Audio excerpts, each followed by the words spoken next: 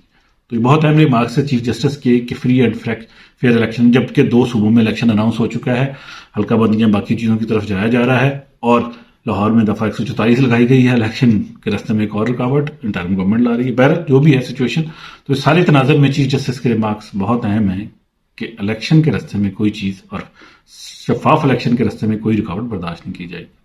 جی رانا صاحب، خان صاحب کی لائف کو تھریٹ ہے، انہیں اپنا خیال رکھنا چاہیے، لیکن میں ان سے یہ بھی ریکویسٹ کروں گا کہ اپنے کچھ پروفیشنلز ہائر کریں جو ان کو صحیح طریقے سے سیکیورٹی پرووائڈ کر سکیں.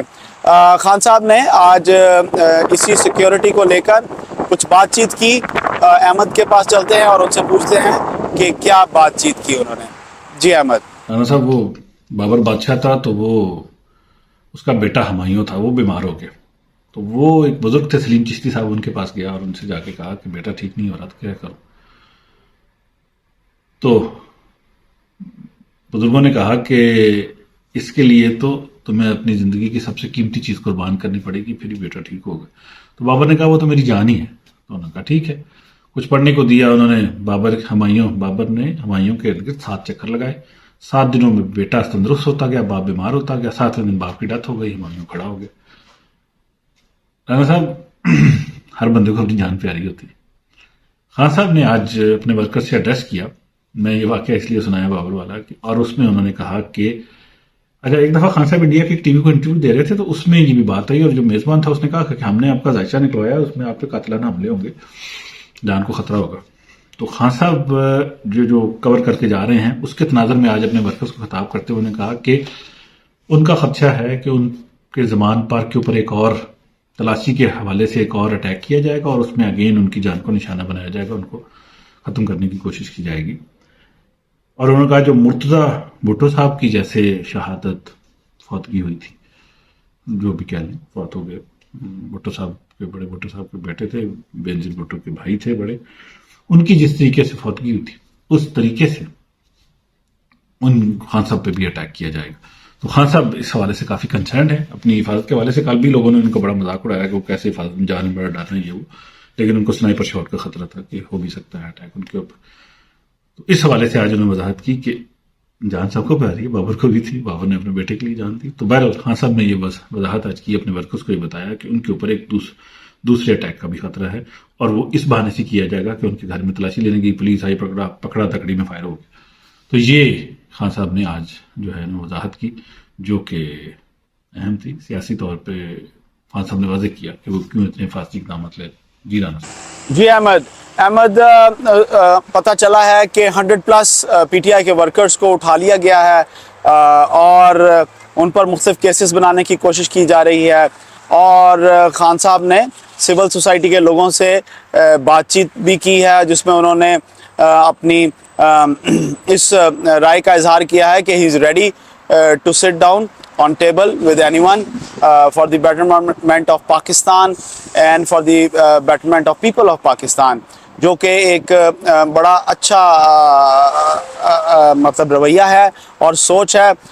لیکن مجھے نہیں لگتا کہ پی ڈی ایم کوئی اس طرف جا رہی ہے، کیونکہ انہوں نے ابھی تک کوئی ڈیٹ اینڈ ٹائم فکس نہیں کیا. جیسے کہ پہلے بات چیت ہو رہی تھی کہ کہیں بیٹھتے ہیں، بیٹھ کر بات چیت کرتے ہیں اور چیزوں کو سڑکوں پر، عدالتوں میں اور کچہریوں کی بجائے ٹیبل پر بیٹھ کر ریزالو کرتے ہیں. تو احمد ذرا کچھ ڈیٹیلز شیئر کیجئے گا. جی رانا صاحب 316 کا کاؤنٹ ہو گیا ہے، اور یہ کاؤنٹ ہے پی ٹی آئی کے ورکرز کی گرفتاری کا. مختلف شہروں سے اٹھائے گئے ہیں، پنڈی سے، اسلام آباد سے، لاہور سے، فیصل آباد سے اور بھی شہروں سے، جن کے بارے میں کہا یہ جا رہا ہے کہ جنہوں نے اسلام آباد جوڈیشل کمپلیکس، لاہور اور باقی جگہوں پہ الٹ بازی کافی کچھ کیا تھا، تو ان ورکرز کو اس لیے اٹھایا گیا. 316 کا کاؤنٹ ہے، 100 سے زیادہ کیسز ہیں، کافی زیادہ دباؤ ہے، اور اس دباؤ میں خان صاحب کو ایک آفر کی گئی ہے. ہارون الرشید صاحب ہمارے ایک سینئر صحافی، انہوں نے پی ٹی آئی سے کافی اندرونی خبریں بھی لاتے ہیں، تعلق بھی ہے، یعنی ان کی رائے کسی حد تک ہوتی ہے، صاحب رائے سینئر آدمی. انہوں نے یہ کہا ہے کہ پی ڈی ایم کی طرف سے یا شاید مریم نواز صاحبہ کی طرف سے آفر کی گئی ہے خان صاحب کو کہ خان صاحب اگر 2 سال کے لیے ملک چھوڑ جائیں تو ان پہ کیسز واپس اور ان کو کچھ نہیں کہا جائے گا. تو بہرحال یہ ایک آفر ہے، کس حد تک سچی ہے کس حد تک نہیں ہے یہ ڈیپینڈ کرتا ہے، لیکن یہ آفر ضرور کی گئی، یا یہ اس طرح کی بات کچھ سننے میں آ رہی ہے. سول سوسائٹی کا ایک وفد ملا خان صاحب سے، اور اس میں خان صاحب نے کہا کہ وہ ملٹی پارٹی موڈ میں بیٹھنے کے لیے تیار ہے، اس میں کوئی ایشو نہیں. تو میرا خیال ہے ملک کی بہتری کے لیے، اور انہوں نے کہا الیکشن کے حوالے سے بیٹھنے کے لیے تیار ہے. ملک الیکشن کے حوالے سے اگر بیٹھتے ہیں آگے چلتے ہیں تو چیزیں چلیں، اس میں بہتری ہے. خان صاحب پہ ایک اور توشہ خانہ کیس تھا، اس میں بھی آج ایک آرڈر آیا کہ 1990 سے لے کے جتنا ریکارڈ ہے توشہ خانہ کا سب کچھ کھول دیا جائے، اور عوام کو پتہ چلے کہ کون کون سے لیڈران ملک کے پیسے کے ساتھ یا جو تحائف ملک کو ملتے رہے ہیں ان کو ملتے رہے ہیں، ان کے ساتھ وہ کیا کرتے رہے ہیں. تو یہ بھی کہہ لیں کہ آج کی سچویشن تھی. اس کے علاوہ الیکشن کمیشن نے میں بھی اپلائی کیا ہوا تھا. الیکشن کمیشن میں پی ٹی آئی کا کیس تھا ان کے فنڈنگ کے حوالے سے، تو اس پہ بھی اپیل ریجیکٹ کر دی. انہوں نے کہا تھا کہ ہمارے جو وٹنسز ہیں ان کو کراس ایگزامن کیا جائے، تو اس پہ الیکشن کمیشن نے ان کی بات نہیں مانی. کچھ الیکشن کمیشن سختی شاید پی ٹی آئی کے ساتھ زیادہ کر رہا ہے یا کچھ ہے. چیف الیکشن کمشنر کے بارے میں بھی لوگوں کی رائے کچھ ایسی ملی جلی ہے کہ یہ شاید ان کی رائے یا ان کی جو بات ہے وہ ایک خاص پارٹی کی طرف کچھ زیادہ ہی ہوتی ہے. تو بہرحال یہ تو کہنے کی باتیں، ملک سیاست کی طرف، گرما گرمی کی طرف، الیکشن کی طرف آگے بڑھ رہا ہے بس. جی رانا صاحب. جی احمد تھر کول پاور پروجیکٹ ایک پینڈنگ منصوبہ چلا آ رہا تھا. یہ پروجیکٹ بڑے عرصے سے ہم اس کے بارے میں سنتے آ رہے تھے، لیکن کچھ ٹیکنیکل وجوہات کی وجہ سے ہم اس کا فائدہ نہیں اٹھا سک رہے تھے. تو سنا ہے اس پہ کچھ اچھی خبریں ہیں، اچھی شنید ہے، اور وزیر اعظم نے جا کر کوئی افتتاح وغیرہ بھی کیا ہے. ہمارے ساتھ ڈیٹیلز شیئر کیجئے. صاحب وزیر اعظم آج گئے اور تھر کول میں وہاں پہ انہوں نے 1650 میگا واٹ کے ایک پلانٹ کا افتتاح کیا. میں اور ساتھ ساتھ مفتاح اسماعیل صاحب نے بھی یہ کہا کہ آئی ایم ایف ہمیں پیسے پوسے کوئی نہیں دے گا. میں تھر کول کو تھوڑا سا اس لیے ڈسکس کرنا چاہتا ہوں، یہ امپورٹنٹ اس حوالے سے ہے کہ تھر میں جو کوئلہ ہے وہ بھربھرا ہے اور نمی والا ہے، کیونکہ سمندر قریب ہے. تو جو کوئلہ نیچے سے نکلتا ہے، پتھر والا جو کوئلہ نکلتا ہے کوئٹہ وغیرہ میں آپ نے دیکھا وہ کافی ہارڈ ہوتا ہے اور جب جلتا ہے تو کافی ہیٹ وہ پروڈیوس کرتا ہے. لیکن تھر والا جو کوئلہ تھا وہ نمی والا تھا اور بھربھرا تھا. اس کوئلے سے ڈیزل بھی بن سکتا ہے. اس میں ٹیکنالوجیز کا بہت ایشو تھا. یہ کوئلہ ہم بڑے عرصے سے ڈسکور کر کے بیٹھے ہیں، استعمال نہیں کر پا رہے تھے. جیسے ہمارے پاس گیس ڈسکور ہوئی تھی، کوئلہ بھی ڈسکور ہو گیا تھا، لیکن ہم یوز نہیں کر پا رہے تھے، ٹیکنالوجی ایسے نہیں تھی. سمم مبارک بند صاحب نے اور بھی لوگوں نے اس پہ ادارے بنایا، کام یہ شروع کیا کہ اس سے نیچے لے جا کے اس کو کوئلے کو جلا کے ایک جگہ پہ ایک کوئلے کا خاص حصہ اس کو بلاک میں رکھ کے اس کو جلایا جائے، اس سے جو گیس بنے اس کو ہم یوز کر لیں. تو مختلف ٹیکنالوجیز کو اس پہ لگے رہے. اب کہیں جا کے کامیابی ہوئی اور یہ پہلا یہ پلانٹ تھا جو 1650 میگا واٹ، تقریباً 1500 میگا واٹ کا چائنیز تعاون سے چلا لیا گیا. تو بڑی امپورٹنٹ یہ ڈیولپمنٹ تھی. اس کے علاوہ اور بھی پارٹیز وہاں لگی ہیں. اگر تھر والے کوئلے کو ہم استعمال کر لیتے ہیں، اور یہ سستی بجلی سے بن رہی ہے اور تقریباً کو 3 ارب یونٹ کے قریب جو ہے نا، اس سے 1.5 ارب 1.25 ارب کے قریب 1.5 ارب کے قریب جو ہے نا اس کے بجلی کے یونٹ بنیں گے، سستی بجلی کے ہوں گے. تو یہ بڑا امپورٹنٹ ہے ملک کے لیے کہ تھر والے کوئلے کو ہم یوز کریں، انڈیجنس ریسورسز کا یوز کریں اور ہم بچیں. جتنا امپورٹڈ آئل ہم لیتے ہیں، جتنی ڈالر اس پہ خرچ کرتے ہیں، وہ سارا برڈن اور پھر